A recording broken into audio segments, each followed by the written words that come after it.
Buenos días a todos, futuros colegas y tecnólogos en emergencias médicas. Es un honor estar aquí con ustedes para dar inicio a este módulo que, sin temor a exagerar, constituye la columna vertebral de nuestra profesión.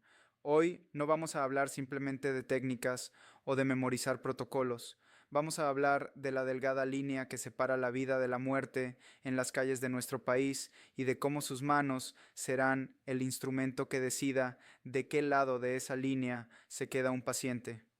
Para entender la magnitud de la responsabilidad que están asumiendo, primero debemos mirar a nuestro alrededor, aquí en Ecuador, y entender contra qué estamos luchando. Cuando revisamos los datos del Instituto Nacional de Estadística y Censos, el INEC, nos encontramos con una realidad que define nuestro campo de batalla profesional. En el último anuario de estadísticas vitales, específicamente el de defunciones generales de 2023, las enfermedades isquémicas del corazón se mantienen inamovibles como la principal causa de muerte en el Ecuador.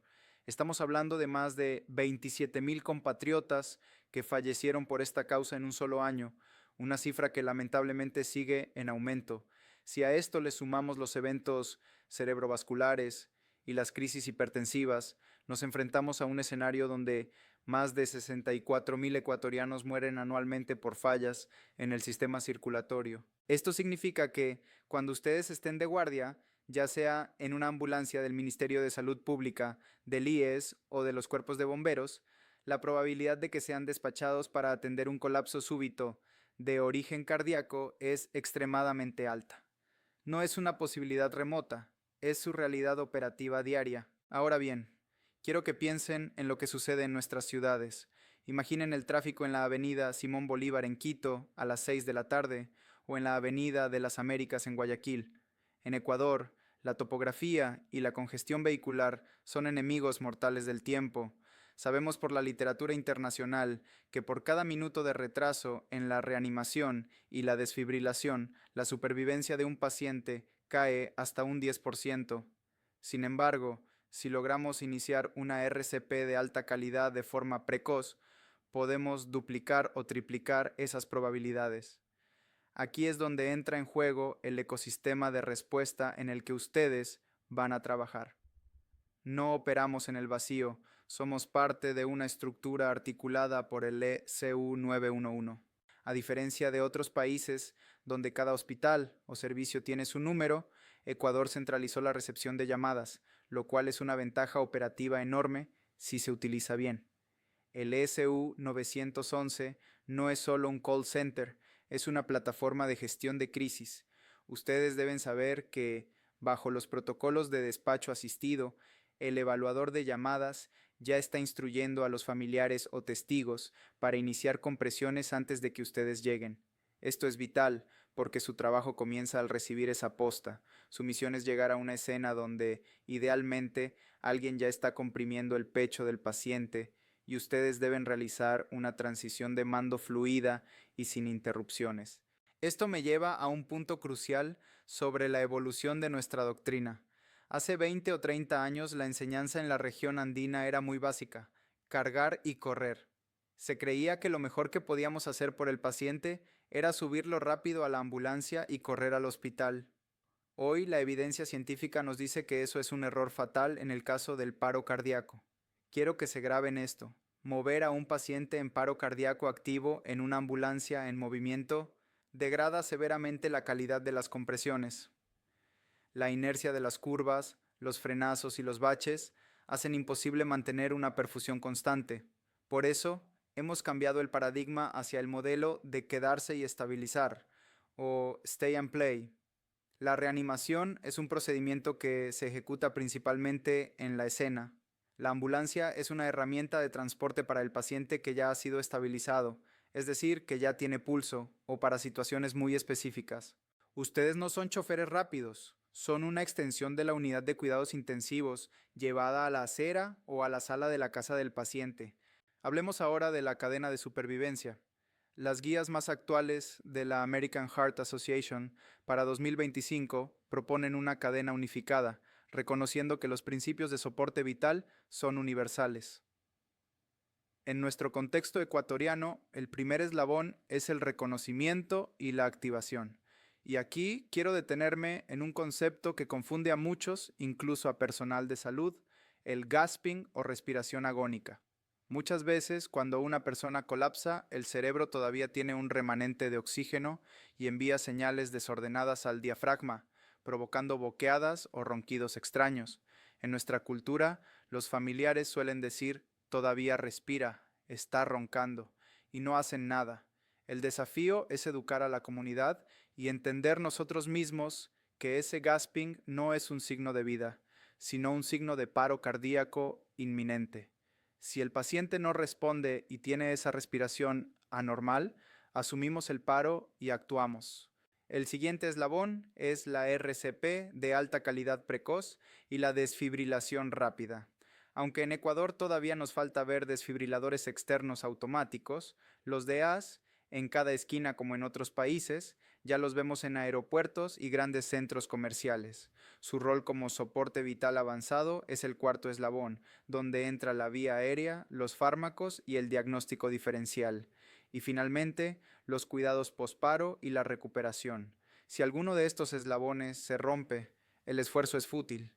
Si el SU 911 no identifica el paro por teléfono, o si el hospital receptor no tiene capacidad de cuidados intensivos, su trabajo en la escena perderá efectividad. Pero, ¿por qué insistimos tanto en las compresiones? ¿Qué es lo que realmente estamos haciendo fisiológicamente? Quiero que miren sus manos. En el momento del paro, esas manos se convierten literalmente en la bomba cardíaca del paciente. El objetivo fisiológico de comprimir el pecho es generar lo que llamamos presión de perfusión coronaria o PPC. Esta presión es la diferencia entre la presión que hay en la aorta durante la fase de relajación y la presión en la aurícula derecha. Para que lo entiendan mejor, imaginen que están tratando de llenar un tanque de agua bombeando manualmente una palanca. La presión no sube de golpe con el primer movimiento. Necesitan bombear varias veces de forma rítmica y constante para construir esa presión. Eso es el efecto de escalera en la reanimación. Se requieren varias compresiones consecutivas de alta calidad para generar una presión aórtica suficiente que irrigue el músculo cardíaco y el cerebro. Aquí viene el dato más crítico. Cada vez que ustedes dejan de comprimir, ya sea para dar una ventilación, para buscar una vena o porque se cansaron, la presión de perfusión cae a cero casi de inmediato. Y lo peor es que recuperar ese nivel previo de perfusión toma tiempo valioso y compresiones adicionales. Es como dejar de pedalear en una cuesta empinada. Retomar el ritmo cuesta muchísimo más.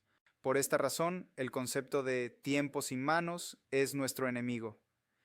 En el entorno prehospitalario, minimizar las pausas es la intervención neuroprotectora más potente que tenemos disponible.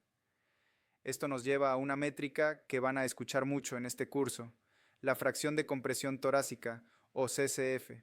Básicamente, es el porcentaje del tiempo total del código azul en el que sus manos están efectivamente comprimiendo el pecho. La meta actual es que sea superior al 80%. Para lograr esto necesitamos disciplina y un método de evaluación sistemática. Cuando lleguen a la escena, bajo el estrés, la adrenalina y los gritos de la familia, es fácil tener visión de túnel. Para evitarlo, usamos dos encuestas mentales. Primero, el BLS Survey o evaluación básica. Antes de tocar al paciente, evalúen la seguridad de la escena en 360 grados.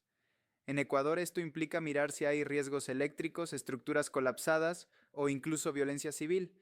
Luego, comprobamos la respuesta y, esto es clave, chequeamos el pulso y la ventilación al mismo tiempo, en un lapso de 5 a 10 segundos.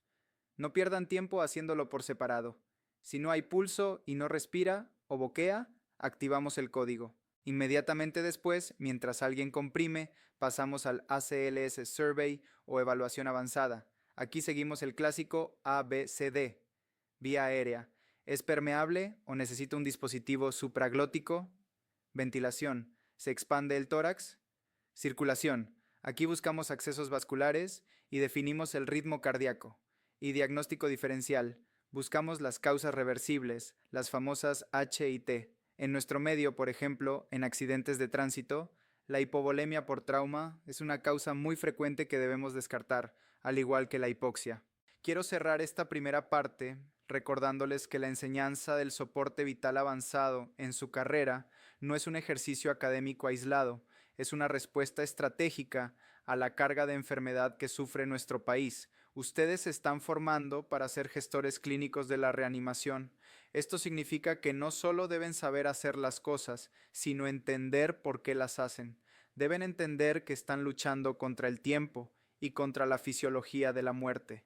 En la próxima clase veremos exactamente cómo ejecutar esa técnica perfecta, cómo organizar un equipo de alto rendimiento tipo Pit Crew y cómo usar la tecnología y la farmacología para ganar esta batalla. Por ahora, quédense con la idea de que cada compresión cuenta, cada pausa daña, y que ustedes son el eslabón que mantiene unida esa cadena de supervivencia en las calles de Ecuador.